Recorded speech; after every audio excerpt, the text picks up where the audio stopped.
All right, so for those of you who are, visiting today, came to church, learn about Jesus, and you find out we're going to talk about Satan.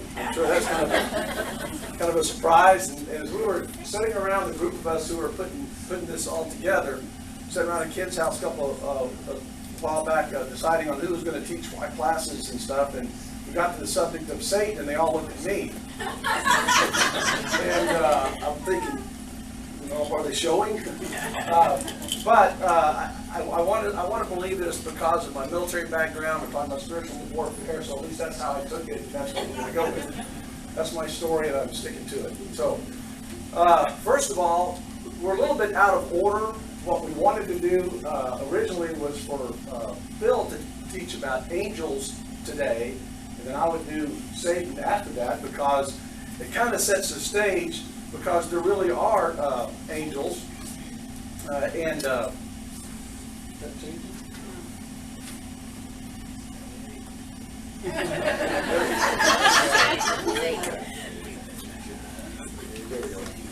right, there really are angels, and that kind of sets the stage, because as we're going to learn today, Satan was an angel, but I want you to know there really are angels. In fact, this last summer, Lisa and I were down in Fort Worth, Texas, and she had an experience with an angel, was able to actually get a photograph of one. So there really are. And oddly, this angel apparently wants to be a Marine. The first question that we really got to ask ourselves, is there really a Satan? Does he really exist? And there's all kinds of pictures and images that we have of Satan, and I'm sure you're probably familiar with this little guy. We've seen him in a lot of cartoons. He's kind of cute, or maybe your vision of Satan is a little bit more ominous than that, something a little more scary. But the problem with either one of these is that both of these kind of relegate Satan to some sort of cartoon character or some sort of comic. What kind of power and authority can that guy really have? And sometimes we kind of vision him as maybe an annoyance. We've seen the picture of a little Satan on one shoulder and an angel on the other, and he's trying to get you to do the wrong thing, and the angel's saying no, no, no. But sometimes I think when we do this, we do ourselves a disadvantage, because we don't truly understand the reality of Satan and the power of Satan. So what does he really look like? I don't know, but the Bible says he's a roaring lion in 1 Peter. It says he can appear as an angel of light in 1 Corinthians. In Job, he's roaming the earth, seeing who he can mess with. In Job 1, also in Job, he either comes as a strong wind or a storm, or he causes a strong wind or a storm.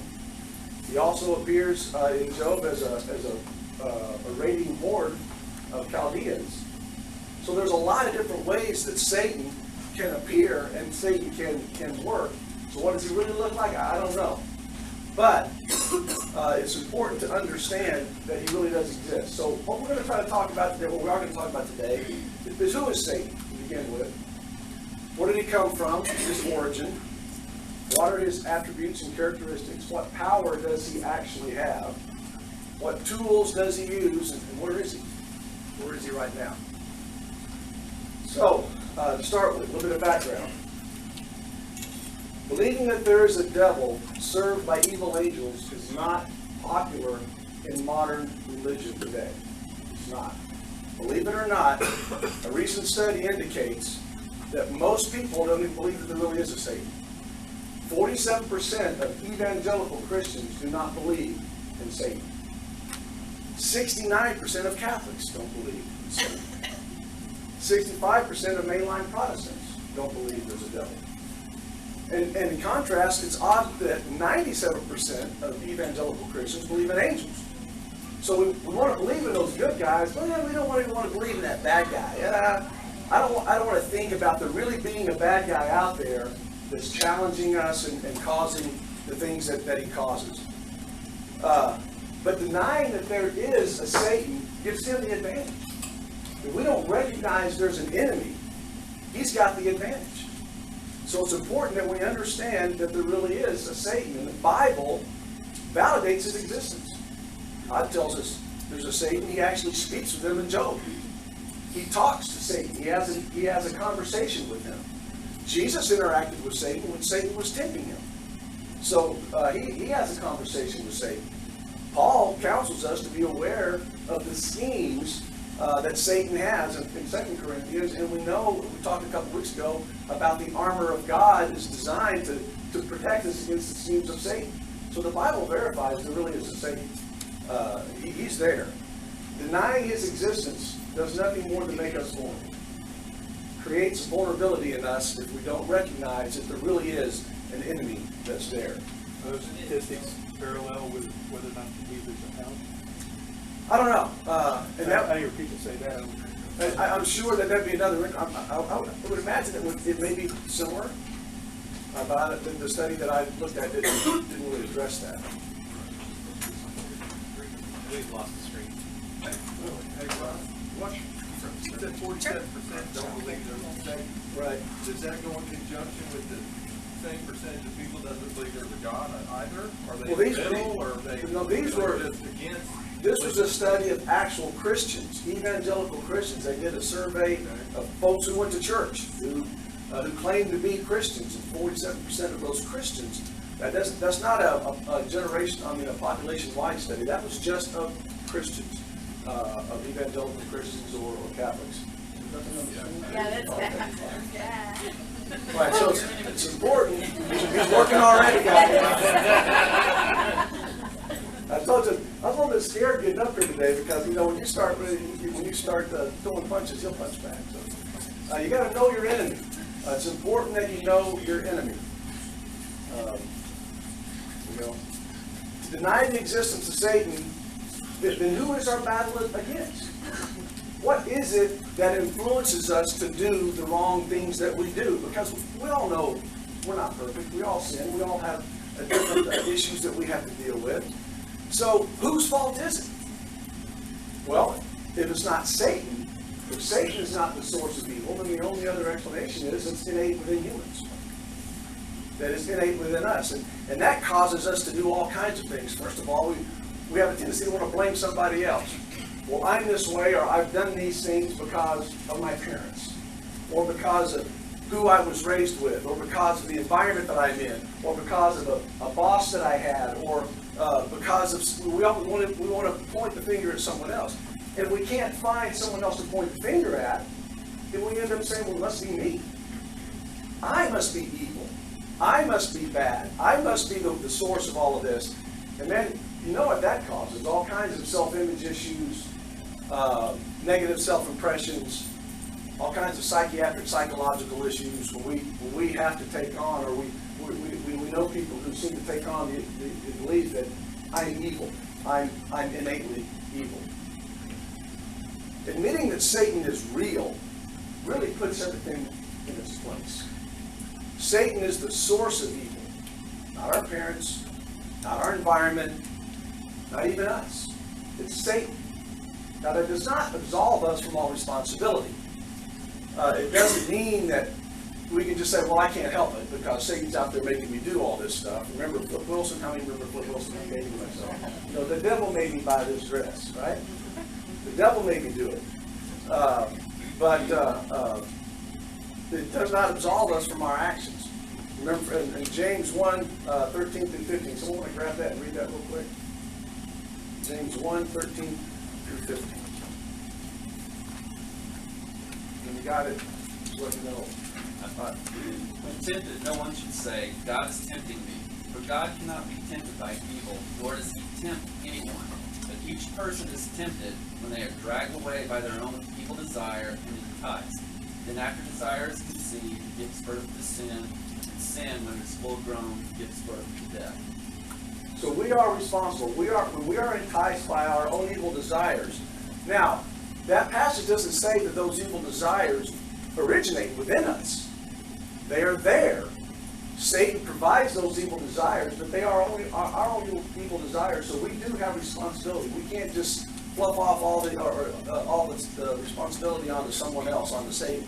We have to claim the amount of responsibility that is ours. Sun Tzu was a famous Chinese general and philosopher.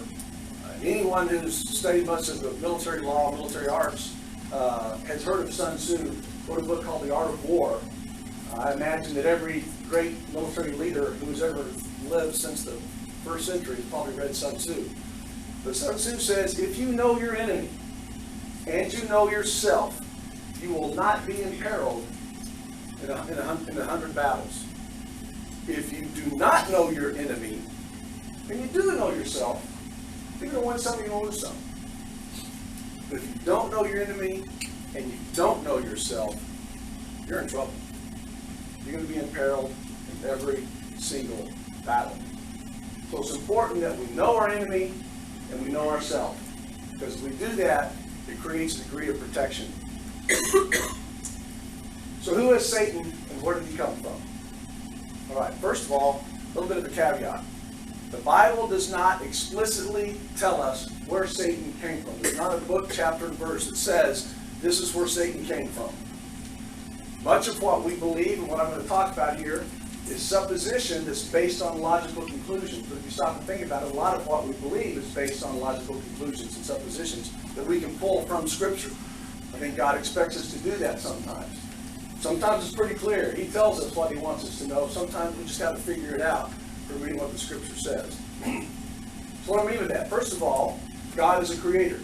He created everything.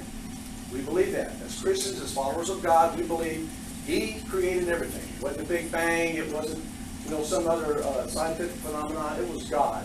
He created everything. Therefore, angels are created beings. God created them. Satan was an angel. So he created Satan as an angel.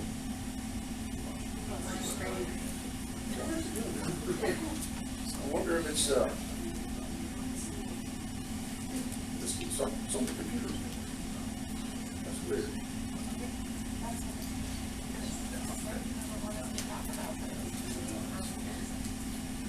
That is scary stuff.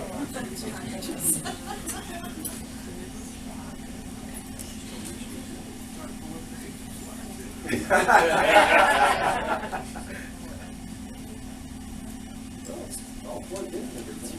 We were talking to Revelation again.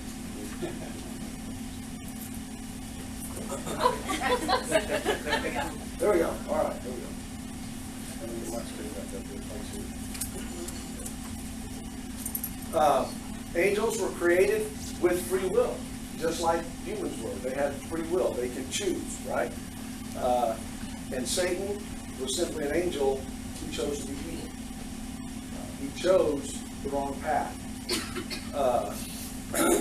Satan in Hebrew actually means adversary.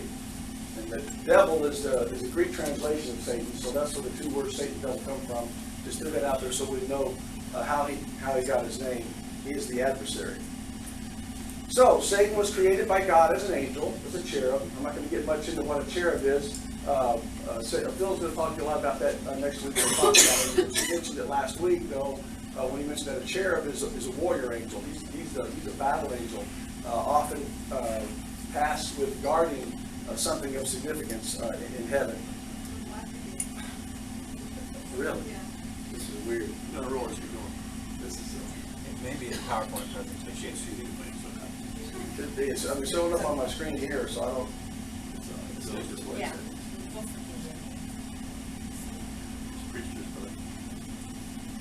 Oh well. He has an army of angels as well. Evil angels. Yeah, and that was going to be my next point. Did those, where those guys come from? Uh, Was just the first movie? There were Satan when Satan fell and was thrown from heaven. There were a host of angels who rebelled with him. And I was going to mention this. I hope the slide will come back up. In Second Peter, it mentions that those angels that fell. Hold on. Let's get to the good part now. Can you get us?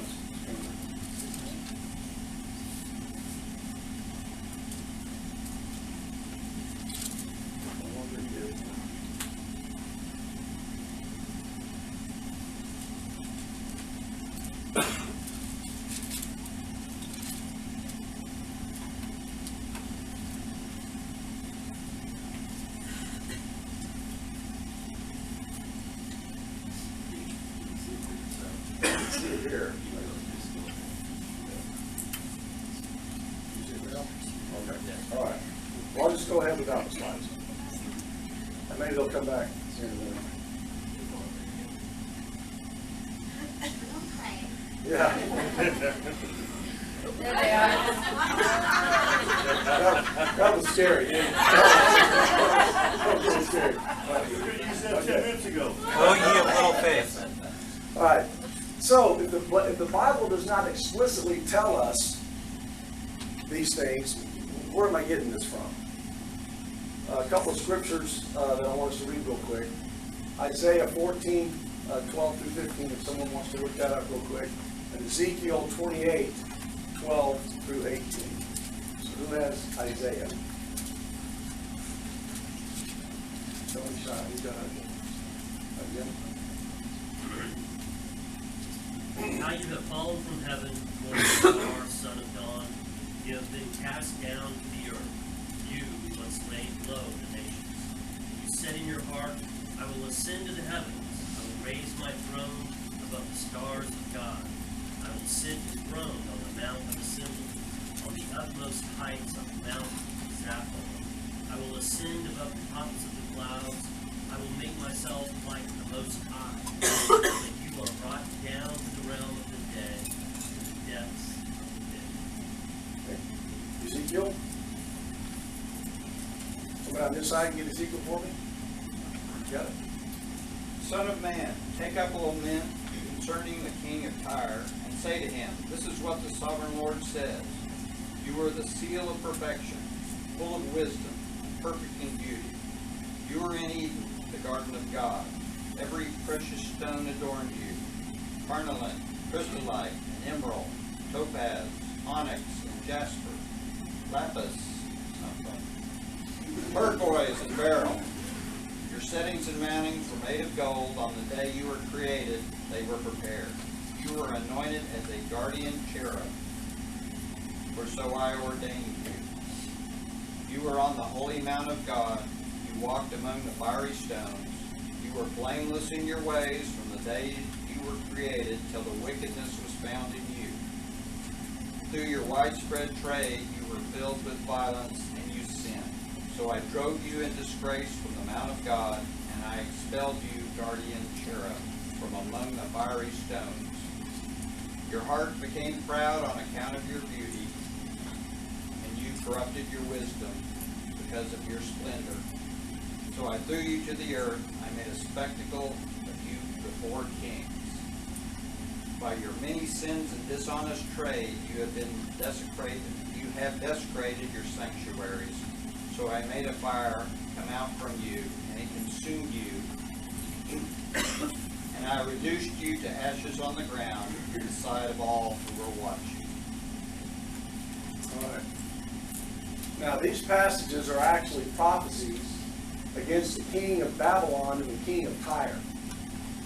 Nowhere in these passages does it mention Satan or the devil. However, these passages are a metaphor. Now, a metaphor is a figure of speech that is applied to an object or an action to which it literally does not apply. A good example of a metaphor that I'm sure we've all heard is he's a pillar of the community. Well, he's not actually a pillar, but we know what that means. We know what a pillar is. Well, for a metaphor to work, then the object that's being compared to has to be real. It has to have actually happened. So, what are some of the statements about these kings that cannot literally be applied to them? Well, the seal of perfection. We know that no human is ever perfect. The seal of perfection could not be on him. Perfect in beauty, you were in Eden. We know the king of Tyre nor the king of Babylon, or either one were ever in Eden. Every precious stone adorns you on the day you were created. The king of Tyre and the king of Babylon were not created. They were procreated, just like every other human since Adam and Eve. The only two humans that were created were Adam and Eve. Everyone else that came into existence by procreation. But angels were created. So this could not literally apply to the king of Tyre and king of Sidon and the king of Babylon. Anointed as the guardian cherub. Well, neither one of these kings were ever a guardian cherub. They were not angels. They were human beings. Fallen from heaven. Neither one of them had been to heaven. So these are things that were applied to the king, or that cannot be literally applied to these kings, but they're applied in comparison. The item of that person, as I mentioned, that's being used as a metaphor, has to be real for a metaphor to work. If it's not real, then the metaphor fails. It doesn't work. God was comparing the fall of the king of Babylon and the king of Tyre to the fall of Satan. He was using that as a comparison. You guys had reached some level of greatness, and I took it all away from you because of your sin. He was using Satan's fall as a comparison to that. What do these passages then tell us about Satan? First of all, he was created. Ezekiel 28:13 tells us, he says, I created you. I made you. He was the morning star, the son of dawn. Now, I assume that means that he was favored in some way. That's what I think that phrase means, that he was the morning star and the son of dawn. He was blameless in the beginning. He had no sin. He was like all the other angels. He was a guardian of Eden. He was the cherub who was placed in the Garden of Eden by God to guard the garden. That was his primary responsibility. But he allowed the sin of pride to overtake him. God drove him out. He fell from heaven. He was cast down to earth. And in 2 Peter, as you mentioned a while ago, 2 Peter 2 tells us that there were other angels that rebelled that fell with him. So he wasn't the only one. He was just the primary one. So the key points that we learn about Satan from this is God did not create evil. It's important for me, at least it's important to know, God didn't create evil. He created angels with free will, and one of them chose to be evil and brought evil into the world. Evil is not innate in man. Evil is from Satan. Man can become evil, though, by allowing Satan to gain control of his life. We read stories every day about people who are pretty evil. They've allowed Satan to take over. But that they have allowed Satan to come in and become evil. Here's the bottom line, though, about the origin of Satan. There's a lot of other theories out there. There's a lot of other ways that people talk about how Satan may have come into existence. This is not the only one. This is the one that I happen to believe is most accurate. But whether or not you believe this is how Satan came into existence, or how you believe he came into existence, is not really important. What is important is that you believe he is real. You believe he does exist. Because failing to believe that gives him the advantage and puts you at a disadvantage. So what are some of his attributes and characteristics? First of all, he has all of the attributes of an angel. He was an angel. He has all the powers and the attributes that an angel would have. We know that angels can appear in human forms. They did in Genesis. Genesis 18, when the three angels appeared to Abraham and talked to him there. So the angels can do that. Satan can. He's an angel, or he was an angel. He can appear in other forms. We know he appeared as a serpent in Genesis 3 when he appeared to Eve. He can appear as nature, or at least he can control nature. He can use nature. He did that in Job 1. So all the attributes that an angel has, Satan has. He's got all the same powers and attributes. However, it's important to realize he is not God. A lot of people who do believe in Satan believe we have God is on one side, we've got this anti-God, Satan, on the other side. Satan is not God. He is a created being. He does not have all the powers of God. First of all, he's not omnipresent. In other words, he can't be everywhere at one time like God can be. If Satan is here in America, he's not in Africa. If he's in Asia, they do have the powers that all angels have, just like we talked about. They all have the same powers. So what are some of Satan's powers? First of all, we've got to understand, Satan is a master strategist. He decided him to go take this sentence. Later, he repented and asked for forgiveness, but Satan has the power to incite. Satan has the power to bind. What exactly that means, I'm not real sure. But in Luke, he talks about the woman who was bound up for 18 years in some sort of disease or physical malady. Satan had the power to bind her, and so he's got the power to bind. He has the power to sift as wheat. Not sure what that means, but he asks permission to sift Peter as wheat. He's got the power to prompt, or to encourage, or to put that idea in your mind. He prompted Judas to betray Jesus. He gave him that encouragement, that push in that direction. He also has the power to enter into someone. He entered into Judas. That's what John 13 says. Satan entered into Judas. He has the power to fill your heart. We know that from Acts, Ananias, his heart was, Satan filled his heart, his and Sapphira. Their hearts were filled by Satan. He has the power to blind their minds. 2 Corinthians, Paul tells us that the minds of the unbelievers were blinded by Satan. Satan had the authority and the ability to blind their minds. And he's got the authority to take us captive to do his will. In 2 Timothy, Paul tells us about that he can take us captive to do his will. Now to the scary ones. Satan also can interfere with our prayers. Read Daniel 10. In fact, we mentioned that a while ago. Daniel 10, 12 through 13. The angel came to Daniel. Daniel had been praying and started praying. And the angel says, I come as an answer to your prayer. I actually started 21 days ago, but I was held up in battle by the evil one. And it took him 21 days, after he was sent, it took him 21 days to get to Daniel. So Satan can interfere with your prayers. Now, the encouraging thing is, the angel made it. The answer to the prayer came. So what we learn from that is don't give up praying. Don't stop praying, because the answer might be on the way. It's just been delayed. It's just been held up.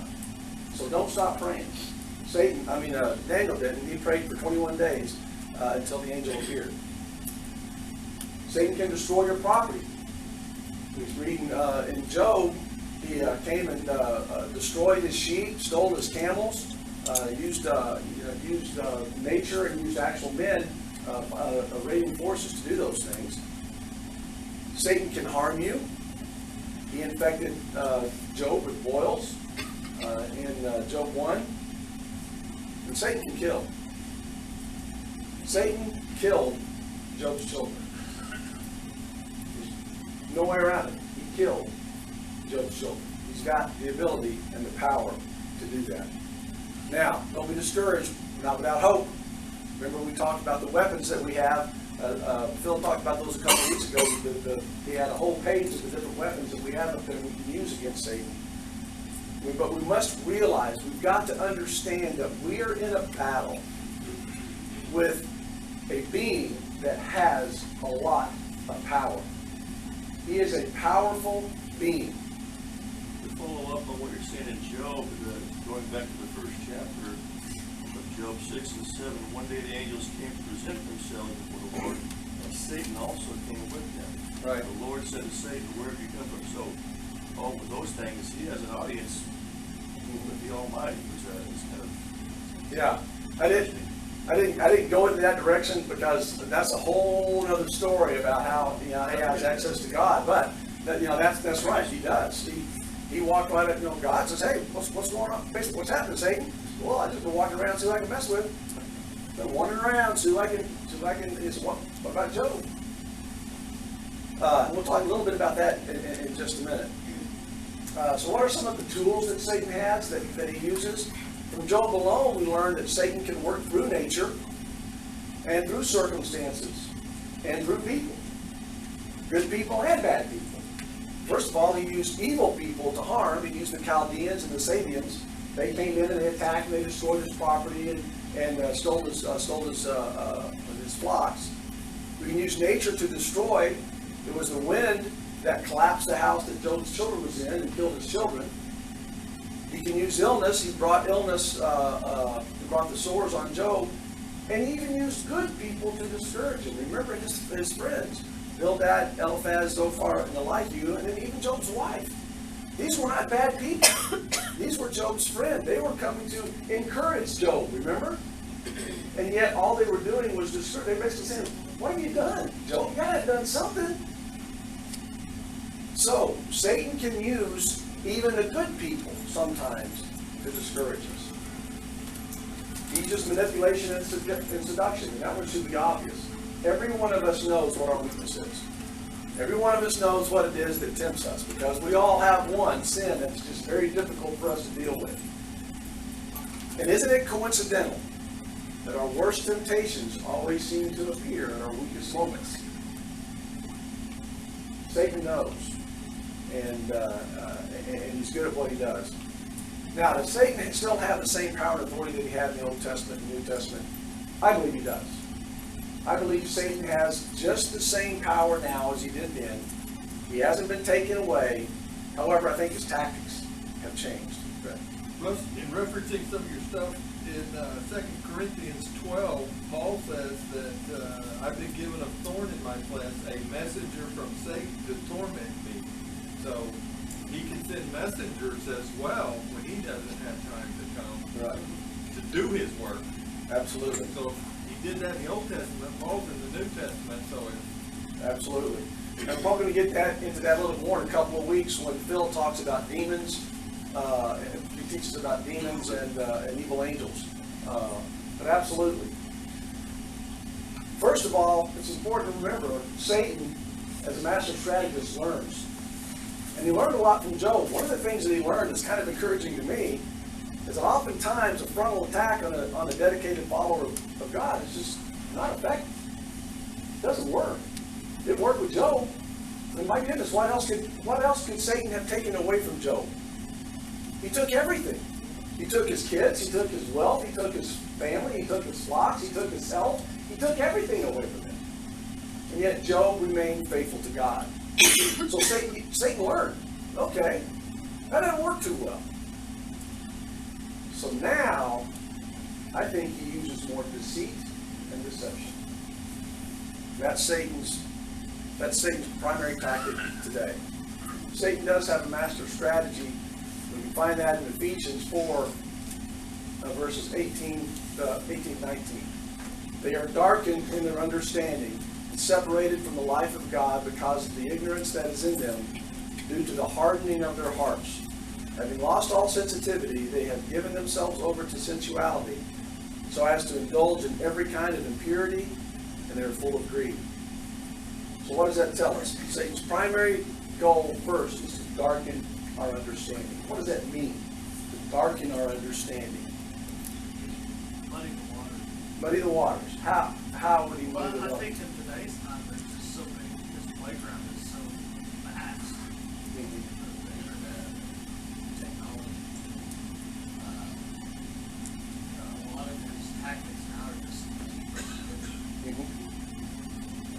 And anything that tends to maybe take us away from our primary goal, our primary mission, he's going to start justifying why you really shouldn't have to do that or why you don't need to do it right now. It's going to darken our understanding just a little bit. The more entrenched it becomes in culture too, and especially accepted culture, the less obvious it is to even post about. Right. So you got to really look hard to expect all Right.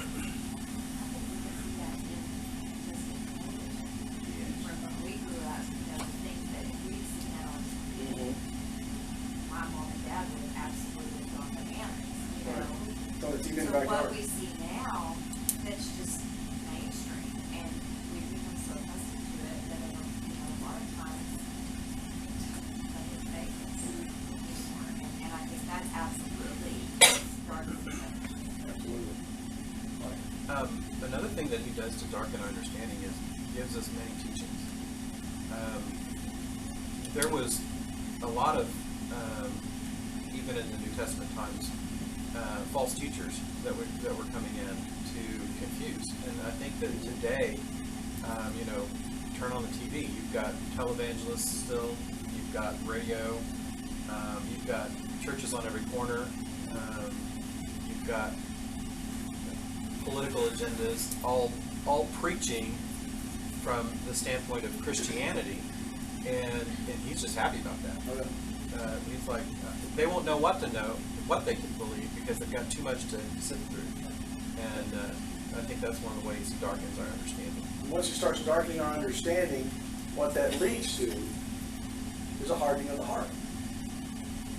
We start getting resistant to the Word, resistant to the truth. Once we have had our understanding darkened, we want to protect what it is that we believe now.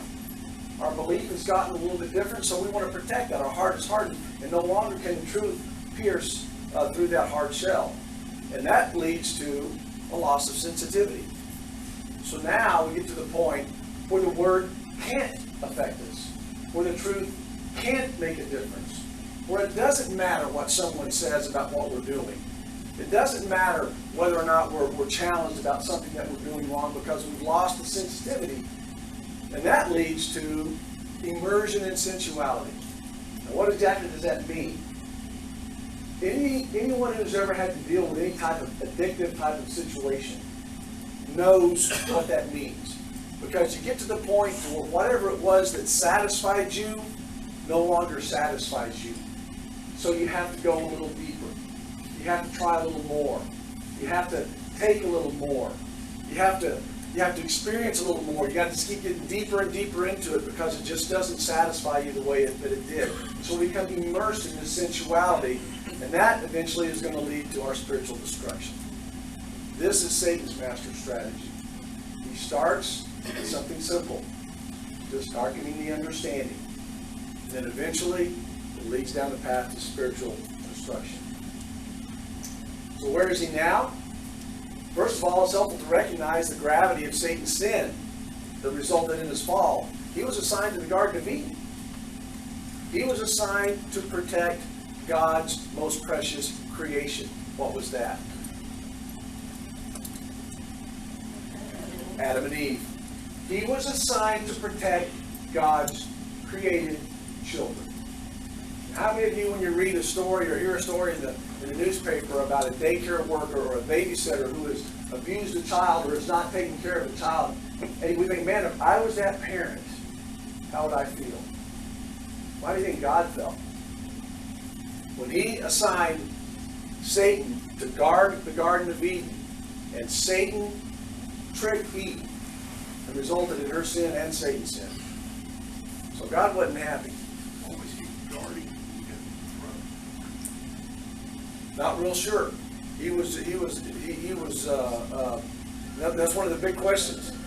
We know, if you take Ezekiel for what I believe Ezekiel's talking about, he was assigned to the garden, to guard the garden. I don't. He was the serpent.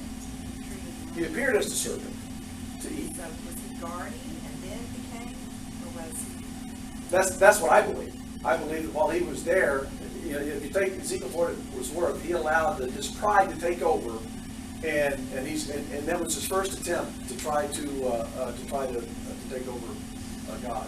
So he hadn't been kicked out of heaven yet. I don't think he had. At that point, he had not. I think he was still. And there's two theories about when he was actually kicked out of heaven. One is that he was kicked out at the garden. The other one was, you read Job, he still had some access to God somewhere, because he's talking to God, and so he wasn't thrown out of heaven until Jesus was crucified. Until Jesus died. Out of heaven, but still had access to God. Right. But just one point on that. I believe Revelation 12 gives us the answer on that. I believe the resurrection was the game changer. I believe that access that Satan had, literally, where he could approach him, no longer stands. I think Revelation 12:10 tells us we no longer have an accuser. I think that the resurrection changed that. What is scary in Revelation 12 is Satan knows he's defeated. He's going to take as many Christians as he possibly can. He doesn't need the non-Christians. He needs the Christians. They're the ones that are under attack. Kenny, the scary thing is God created angels for him. Now, in our mind, me comprehending that they could fall in the presence of God is just mind-blowing. It's beyond what I can comprehend. God interacted with Satan. Satan is a powerful adversary with a large army, and he has many tools and weapons at his disposal. Satan is here. He was cast down from heaven, he is banned from heaven, and this world is his realm. This is where he exists, this is where he has authority. But we also learn that Satan is not God. He is a fallen angel, he is a created being. He is not omniscient, he is not omnipresent, and he is not omnipotent. He does have limits. Satan is limited. He can only do what God will allow him to do. Remember, even in the story of Job, he would have to ask God, how much was God going to let him do? How far were you going to let me go? And he can only go as far as God allowed him to go. So Satan does have limits. He is limited, and he can't go beyond what God will allow. In just a few minutes, Ken's going to talk a little bit about some of the limitations that we believe the Bible discusses about what Satan has. So I'm not going to go too much into that right now, but it's just to remember that Satan is limited. He does have limits. And we need to remember that we have an armory of weapons at our disposal.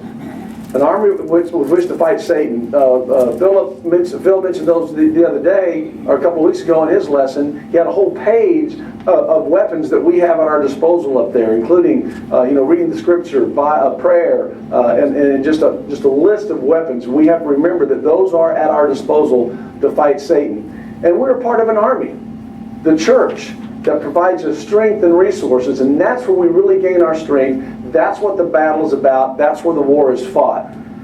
And the greatest conclusion and encouragement is that we win. In Revelations 21, it's absolutely, without question, we win. So thank you for your time. And some of you have indicated that you wanted copies of this presentation. What I'm going to do is I'll just have Ken put it on the next Class Matters, and anyone who wants it can get a download to get a copy of that.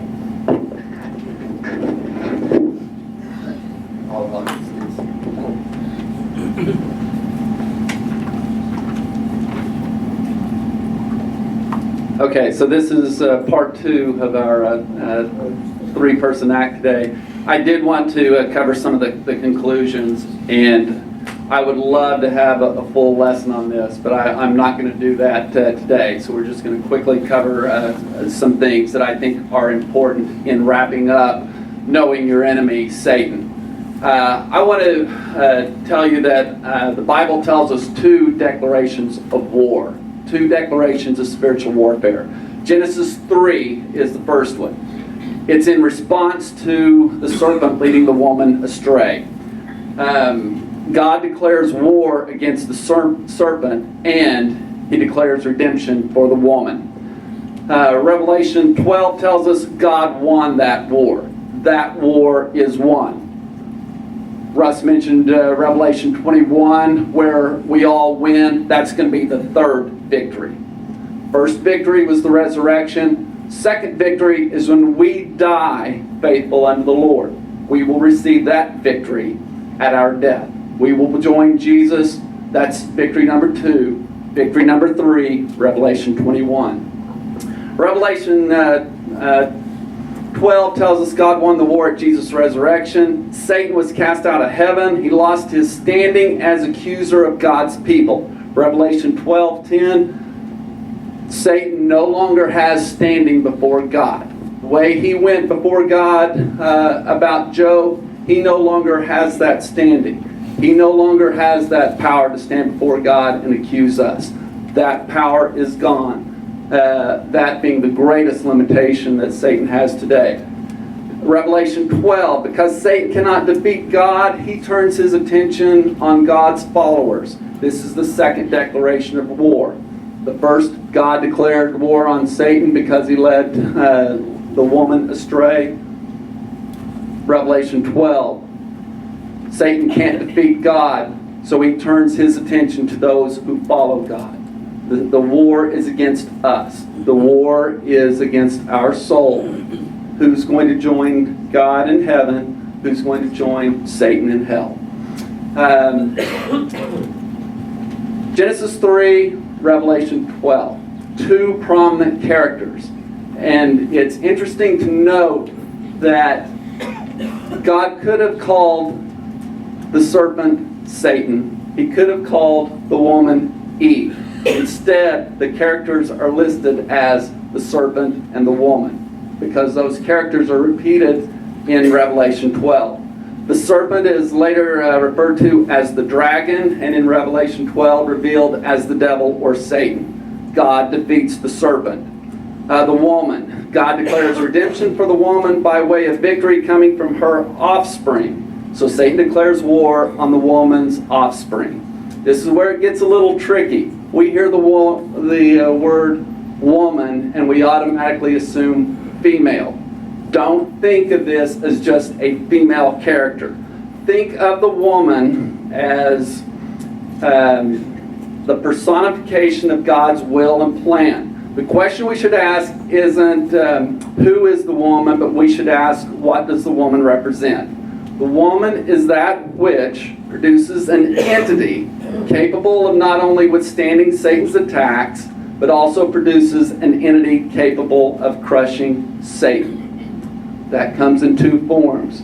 The first is Jesus, literally the seed of the woman, literally the one who crushed Satan's head. Recall in Genesis 3, the curse, the declaration of war was, he will crush your head. You will bruise his heel. You'll constantly be chasing him, but he will crush your head. The second entity that is established capable of crushing the head is the church. Plain and simple. The church will stand. Congregations may fall. I'd love to tell you Park Plaza will be here forever. I can't guarantee you that. I can guarantee you that God's church will be here till the end, but I can't promise you that individual congregations will stand. The battle is for the members of God's church. The battle is against us. From the time of Eve to the time of resurrection, Satan focused his efforts on killing any male who could rise up against him. That's why he had Abel killed. That's why Cain was marked. That's why the lineage goes through Seth that we seldom talk about. But Satan really thought if he could only kill whoever was going to be that crusher, he would win. Instead, he played right into God's hand. It was the resurrection that was the crushing event. Satan was furious when he lost, so much so that his wrath is now directed on the woman's offspring, personified as God's church, God's members. The end of Revelation 12, Satan was so evil, or so furious that he had lost at the resurrection, that he turns his attention on those who follow God's commands and those who hold faithful to the testimony of Jesus. I'd love to go into Genesis 3 and Revelation 12 deeper. I'm not going to do that today. Maybe we'll do that for another lesson. But I want you to look at Genesis 3, look at Revelation 12, and think of it in this form. God declared war on Satan, and he won at the resurrection. Satan is furious. He declared war on God's church and its members. We win when we die faithful unto Christ. Ultimately, the entire victory scene plays out at the second coming, Revelation 21. That's all I got to say about that. But I thought it was important to put those thoughts out there as we talk about what Satan has done, what he's doing, where he is now, what his powers are, what his limitations are. So I'll turn it over to Phil.